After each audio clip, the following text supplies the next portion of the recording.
High! Live in പങ്കാളിക്കൊപ്പം താമസിക്കുന്നത് കുറ്റകരമല്ല എന്ന് അലഹബാദ് കോടതി. ജഡ്ജി ഒരു അവിഹിത ആളാണ്, അതുകൊണ്ടാണ് ഇങ്ങനെയുള്ള ഒരു വിധി വന്നിരിക്കുന്നത് എന്നൊക്കെയാണ് പല ആൾക്കാരും പറഞ്ഞേക്കുന്നത്.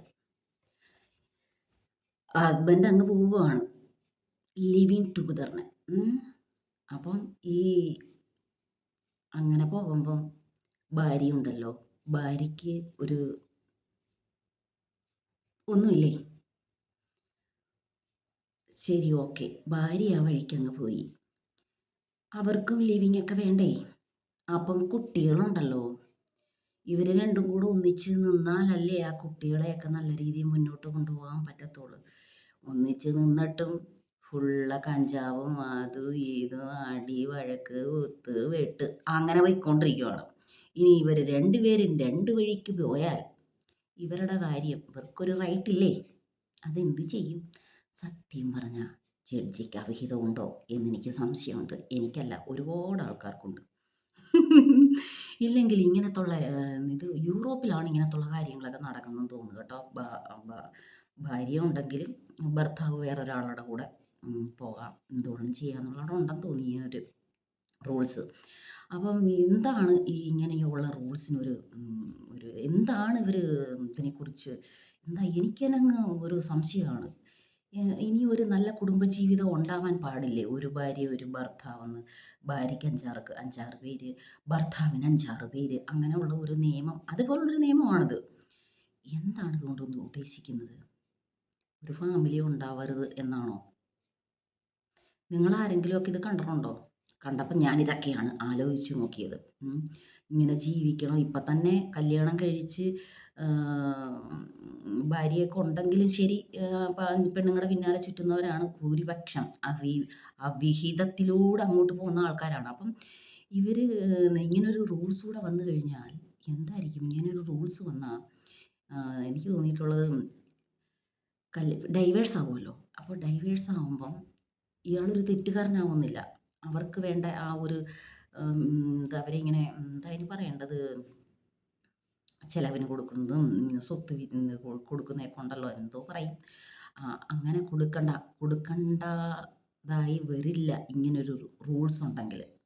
അതായിരിക്കുമോ? കാരണം ഇന്നത്തെ കാലത്ത് ആൾക്കാരൊക്കെ കോടിക്കണക്കിനാണ് ചോദിക്കുന്നത്. എനിക്ക് തോന്നുന്നു അവരാരെങ്കിലും ജഡ്ജിയോട് മറഞ്ഞു പോയി പരാതി പറഞ്ഞു കാണും, ഈ റൂൾസ് അങ്ങ് മാറ്റി തരണേന്ന്.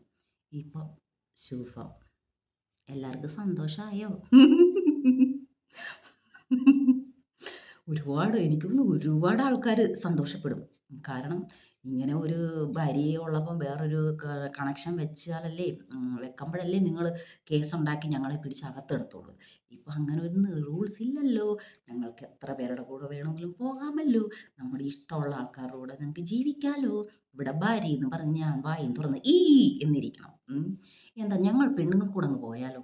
ഇങ്ങനത്തുള്ള റൂൾസ് ഉണ്ടോ? അല്ല, നിങ്ങളൊക്കെ പോകുന്നില്ലേ? നിങ്ങളൊക്കെ പോകുമ്പോൾ നിങ്ങൾക്ക് റൂൾസ് കറക്റ്റായി, ഇനി ഒരു പ്രശ്നവും പേടിക്കാതെ പോകാം. ഞങ്ങൾ പെണ്ണുങ്ങൾ കൂടെ അതൊന്ന് ശരിയാക്കി തരണം. ഇത് പെണ്ണുങ്ങൾ കൂടെ ചേർത്തായിരിക്കും അല്ലേ? ആണുങ്ങൾക്ക് മാത്രം. സത്യം പറഞ്ഞ ചിരി വരുന്നു. പല ആൾക്കാരും പറയും ജഡ്ജി തീർച്ചയായിട്ടും കഞ്ചാവാ കഞ്ചാവ് അടിച്ചിട്ടായിരുന്നു പറയുന്നതല്ലേ, ഇങ്ങനെ എന്തോലും പറയുമോ? വേറൊരാൾ പറയും എസ് എൻ കോളേജിലെ SIFIക്കാരനായിരുന്നു നീ പണ്ട്, എങ്ങനെയോ ജഡ്ജിയായി മാറിയതാണോ എന്നൊക്കെയാണ് പല ആൾക്കാരും കമൻറ്റ് വായിച്ച നമുക്ക് ആ ഒരു അന്നത്തെ ദിവസം മുഴുവനും അത് മാത്രം മതി. അങ്ങനെ ആ ഒരു കമൻറ്റും വായിച്ച് ഈ ഒരു വിധിയും വായിച്ചുകൊണ്ട് ഇങ്ങനെ ഇരിക്കുക. പലതിനെക്കുറിച്ചും പഠിക്കാറുണ്ട്. ഇത് സത്യമായിട്ട് എനിക്ക് പൊട്ടിച്ചിരിക്കാൻ തോന്നുന്നുണ്ട്. ഇതൊക്കെ എന്ത് റൂൾസാണ്? എന്തിനെയാണ് പല നിയമങ്ങളും കൊണ്ടുവന്ന് പല പവിത്രമായിട്ടുള്ള കാര്യങ്ങളും അയ്യോ, നശിപ്പിച്ച് നാറാണക്കല്ലടിച്ച് കളഞ്ഞ് ഇനി കുറച്ച് ബന്ധങ്ങൾ മാത്രമേ ഉള്ളൂ. ഭർത്താവ് ഭാര്യ ബന്ധങ്ങൾ മാത്രമാണ് ഒരു കുഴപ്പമില്ലാതെ പൊയ്ക്കൊണ്ടല്ല, നിയമത്തിന് മുന്നിൽ എന്തെങ്കിലുമൊക്കെ പ്രശ്നം ഉണ്ടെങ്കിൽ മെയിൻ്റെനൻസ് കൂടെ, അത് കൂട്, ഇത് കൂട്, അങ്ങനെ ചെയ്യ്, ഇങ്ങനെ ചെയ്യ്, ചിലവിന് കൂട് എന്നും പറഞ്ഞ് റൂൾസൊക്കെ ഉണ്ടായിരുന്നു. എന്തെങ്കിലുമൊക്കെ കിട്ടി കുഞ്ഞുങ്ങളെ നോക്കിക്കൊണ്ട് ഇങ്ങനെ ജീവിച്ചു പോകുന്ന ചില സ്ത്രീകളുണ്ടായിരുന്നു. ഇപ്പം അതും കൂടെ നിർത്തലാക്കി. ഈ ഒരു നിയമം. കാരണം ഭാര്യയുണ്ടെങ്കിൽ നീ അവിടെ അങ്ങ് ഇരുന്നോ. ഞങ്ങൾ ഈ സൈഡിൽ കൂടെ പോയിട്ട് അവിഹിതം നടത്താം. ലിവിങ് നടത്താം. നല്ല അവിഹിതത്തിന് പേര് ലിവിങ്. ഇംഗ്ലീഷ് പേര്. ഇംഗ്ലീഷ് പേര് വരുമ്പം പല പച്ചത്തെറിയും നല്ല തെറികളായി ഡീസൻ്റ് ആവും. പണ്ട് ഏതോടോ കണ്ടയാണ്. തന്തയില്ലാത്തവനെ എന്ന് വിളിക്കും. വിളിക്കും. അവൻ ചാടി എഴുന്നേറ്റ് അടിക്കും. അപ്പം അതങ്ങ് ഇംഗ്ലീഷിൽ പറഞ്ഞപ്പം അവന് ഒരു ഇതുമില്ല. എന്തായാലും ഇംഗ്ലീഷല്ലേ ഡീസൻ്റ് അല്ലയോ. നിങ്ങ ഞാൻ പറയുമ്പോൾ ചിലപ്പോൾ നിങ്ങൾക്ക് ചിരി വരത്തില്ലായിരിക്കും. എനിക്ക് ഇതൊക്കെ ഭയങ്കര ചിരിയായിട്ടാണ് തോന്നുന്നത്. ഒരുപാട് കമൻറ്റ് അതിൻ്റെ നിങ്ങൾ കണ്ടില്ലെങ്കിൽ ഏഷ്യാനെറ്റ് ന്യൂസൊക്കെ പോയി കാണാം. അത് കാണാത്തവർ ഭൂരിപക്ഷം അതെല്ലാം കാണുന്ന ആൾക്കാരാ. പക്ഷേ അതിനകത്തെ കമൻറ്റുകൾ വായിക്കണം. ഇങ്ങനത്തുള്ള വിധിയെല്ലാം വരുമ്പം വിധിയുടെ കമൻറ്റുകൾ വായിക്കണം. അവിടെ കഷ്ടപ്പെടാൻ പോകുന്ന കുട്ടികളാണ്. എന്താണ് ഈ വിധി? എന്ത് സത്യം പറഞ്ഞാൽ അയാൾക്ക് ഭ്രാന്താണോ? എനിക്കും അത് തന്നെയാണ് ചോദിക്കാനുള്ളത്. ഇല്ലേ ഇങ്ങനത്തുള്ള നമ്മൾ സാധാരണ പഠിക്കാത്ത ഒരാൾക്ക് പോലും ഒരുപാട് ചിന്തകൾ, പഠിക്കാത്തതെന്ന് വെച്ചാൽ ഞാനാണ്. അപ്പോൾ പഠിക്കാത്ത ഒരാൾക്ക് പോലും 1000 ചിന്തകൾ ഇങ്ങനെ മനസ്സിൽ വരുന്നുണ്ടെങ്കിൽ പഠിച്ച ഒരാളുടെ മനസ്സിൽ എന്തൊക്കെ ചിന്തകൾ പോകും. അപ്പം തന്നെ മാറ്റി എഴുതി എടുത്തിട്ട് അടിക്കാനൊക്കെ തോന്നും അവർക്ക്. പഠിക്കാത്തവർക്കും അതൊക്കെ തോന്നും. ഈ റൂൾസൊക്കെ ഇനി എന്ന് മാറും? ഒരുപാട് റൂൾസുകൾ കൊണ്ടുവന്ന് പെണ്ണുങ്ങൾക്കെന്നും പറഞ്ഞുകൊണ്ട് ഒരുപാട് റൂൾസുകൾ ഉണ്ടെന്നൊക്കെ പറയുന്നു. ചുമ്മാതാ. ഒരു റൂൾസും ഇല്ല. ചുമ്മാതെ എനിക്ക് തോന്നുന്നു പെണ്ണുങ്ങൾ കള്ളമൊക്കെ പറഞ്ഞ് ചില ആണുങ്ങളെ കള്ളമൊക്കെ പറഞ്ഞ് കേസിൽ കൊടുക്കുമ്പോൾ അതിന് ഇത് യൂസാവും. ഈ വിധികൾ പെണ്ണുങ്ങൾക്കുള്ള വിധികൾ അതിന് യൂസാവുന്നേ അല്ലാതെ പെണ്ണിന് നല്ലത് വരാനായിട്ടുള്ള വിധികളൊന്നും ഇല്ല എന്നാണ് തോന്നുന്നത്. കാരണം ഇഷ്ടംപോലെ അടി വാങ്ങുന്നുണ്ട്, ഇഷ്ടംപോലെ കൊള്ളുന്നു. ഈ 2 ദിവസം മുന്നേ ഞാനാണെങ്കിലും ഒരു റീല് കണ്ടുകൊണ്ടിരിക്കുവാണ്. അത് തന്നെ റിപ്പീറ്റ് ആവുന്നു. ഒരു പെണ്ണിനെ ഒരു ആണൊരു കാറിൽ നിന്ന് നിങ്ങളൊക്കെ കണ്ടു കാണും. കാറിൽ നിന്ന് വലിച്ച് താഴെയിട്ട് നല്ല തടിച്ചു കൊഴുത്ത ഒരു സ്ത്രീയാണ്. ആ സ്ത്രീ അത്രയ്ക്ക് ഉപദ്രവിക്കുന്നുണ്ട്. മുതുകിലെല്ലാം അങ്ങനെ ഇടിക്കുന്നുണ്ട്. അയാൾ അത്രയ്ക്കും ശരീരമല്ല. പക്ഷേ ഇവർക്ക് നല്ല ശരീരമൊക്കെ ഉള്ള ആളാണ്. അപ്പോൾ അവർ എഴുന്നേറ്റ് അല്ലെങ്കിൽ തിരിഞ്ഞങ്ങോട്ട് കറക്റ്റാണ് സ്പാട്ട് നോക്കി ഒരൊറ്റ കുത്തങ്ങ് കുത്തണം. കൈ ചുരുട്ടി വെച്ചിട്ട് ചവിട്ടി പിടിച്ച് ഉടച്ച് വീശണം. എന്തിനാണ് ആണുങ്ങളുടെ അടി ഇത്ര വാങ്ങുന്നത്? ഒരു കാര്യത്തിനും വേണ്ട.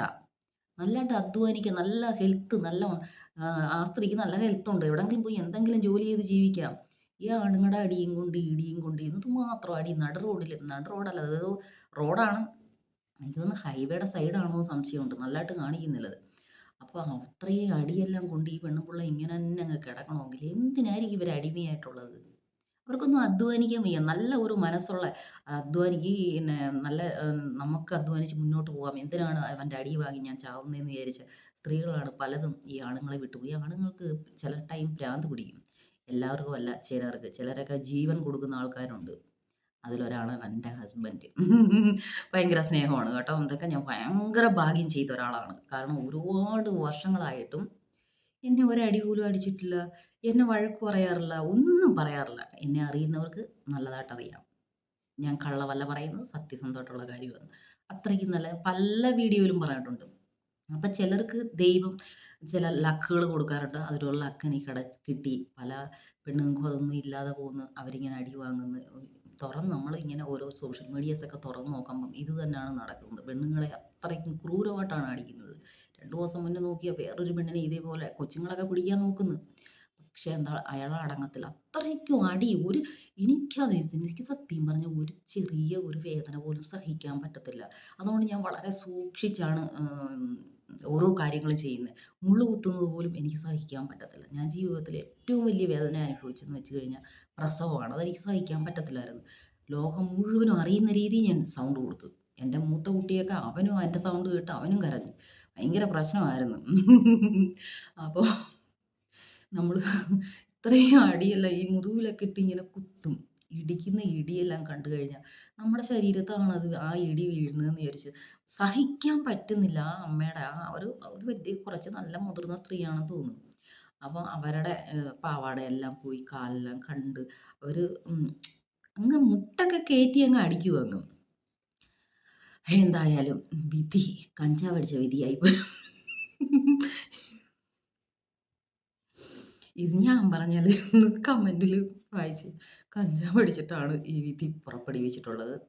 പല റൈറ്റ്സ് ഭാ ഭാര്യയ്ക്കും കുട്ടികൾക്കുമാണ് ഈ റൈറ്റ്സ് എല്ലാം നഷ്ടപ്പെടുന്നത്. കാരണം ചിലരൊക്കെ കുറച്ച് ആൾക്കാരൊക്കെ എന്ത് വിധി വന്നാലും എൻ്റെ ഭാര്യ, എൻ്റെ കുട്ടികൾ എന്നും പറഞ്ഞുകൊണ്ട് ഇരിക്കുന്ന ആൾക്കാരുണ്ട്. അപ്പം എൻ്റെ ഭാര്യയോ, കുട്ടിയോ എന്താ എനിക്ക് അവളുടെ അത് മതി എന്ന് വിചാരിക്കുന്നവർക്ക് ഈ വിധി സൂപ്പറല്ലേ?